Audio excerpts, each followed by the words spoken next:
نہیں، خوش ہونا چھوٹے سے پیریڈ کے لیے جس میں یہ دھڑکا لگا رہتا ہے کہ یہ جو خوشی ہے یہ ابھی چلی جائے گی، ابھی ختم ہو جائے گی، اور ہمیشہ وہ جو دھڑکا لگا رہتا ہے.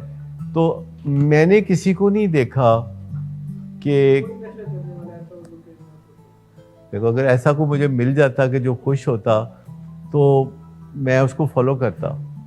لیکن ہمارے جو کام کرنے والے لوگ ہیں ولنگ ویز میں اور صداقت کلینک میں، آپ کو پتہ ہے کہ ان میں ایڈکشن کی شرح جو ولنگ ویز میں کام کرتا ہے کسی بھی پوسٹ پہ، چاہے وہ صفائی کرتا ہے، وہ کک ہے یا ڈاکٹر ہے یا سائیکالوجسٹ ہے، تو پچھلے 43 ایئرز میں ان کے نشہ میں پڑھنے کی شرح 0 ہے. یعنی ان کے نشے میں پڑھنے، یعنی جو فرنج بینیفٹ ہے ولنگ ویز میں کام کرنے کا یا ایون ڈائبیٹکس انسٹیٹیوٹ میں کام کرنے کا، وہ ان میں نشہ کرنے کی شرح 0 ہے. اور اس کی سب سے بڑی وجہ ہے کہ انہوں نے سینکڑوں لوگوں کو نشے کا تجربہ ہونے کے بعد دیکھا ہوتا ہے.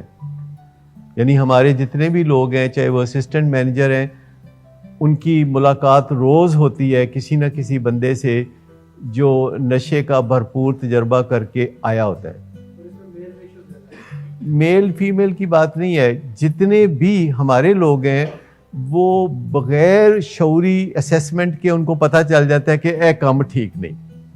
اور وہ جو 6 مہینے، سال، 2 سال، 5 سال یہاں کام کرتے ہیں، اگر ان سے 10 سال بعد بھی ملاقات ہوئی ہے یا ویسے ہی رابطہ تو رہتا ہی ہے، تو وہ نشے کا تجربہ کرنے کی جرات نہیں کرتے.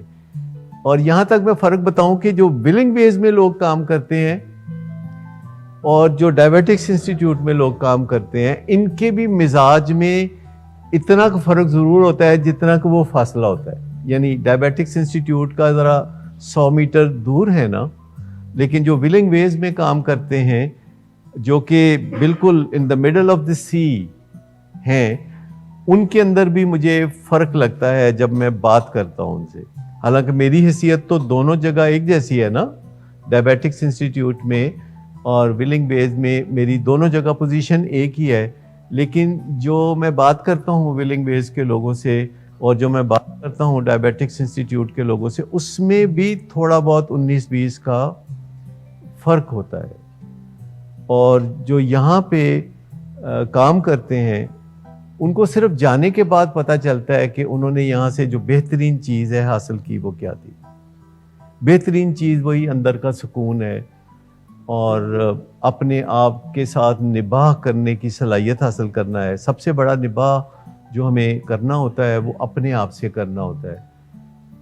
دوسرے لوگوں سے بھی نباہ کرنا بڑا مشکل کام ہے، پر اپنے آپ سے نباہ کرنا سب سے پہلا اور مشکل تجربہ ہے. اور آپ کو یہاں یہی بتایا جاتا ہے. گھر سے جب آتے ہیں تو آپ کا نظریہ صرف ہوتا ہے کہ کسی طرح یہ نشے سے جان چھوٹ جائے، کسی طرح. گھر والوں کا بھی یہی خیال ہوتا ہے کہ کوئی چھو منتر کریں گے تو ہمارا مسئلہ حل ہو جائے گا. زیادہ تر کا خیال چھو منتر کا ہوتا ہے. انہیں نہیں پتا ہوتا کہ یہ ایک باقاعدہ سیکھنے والا اور سکھانے والا کام ہے جس میں سے ہمیں اب ہمیشہ کے لیے گزرنا ہے، کیونکہ اس کا آخر کار مزہ آنے لگتا ہے اس زندگی کا جو کہ آپ سیکھتے ہیں، سوبرائٹی کی زندگی یا جسے ہم ریکوری کہتے ہیں. اور ایک دفعہ ذرا دل بڑا کر کے کہنا پڑتا ہے کہ اچھا، یعنی جو سٹیپ ہے، جو سٹیپ 6 ہے الکوہولکس انونیمس کا، کہ آپ اپنے دل میں سے گرہ کھول دیتے ہیں. آپ کہتے ہیں یا اللہ میں تے تیار ہوں، تو اب تم کچھ کرو.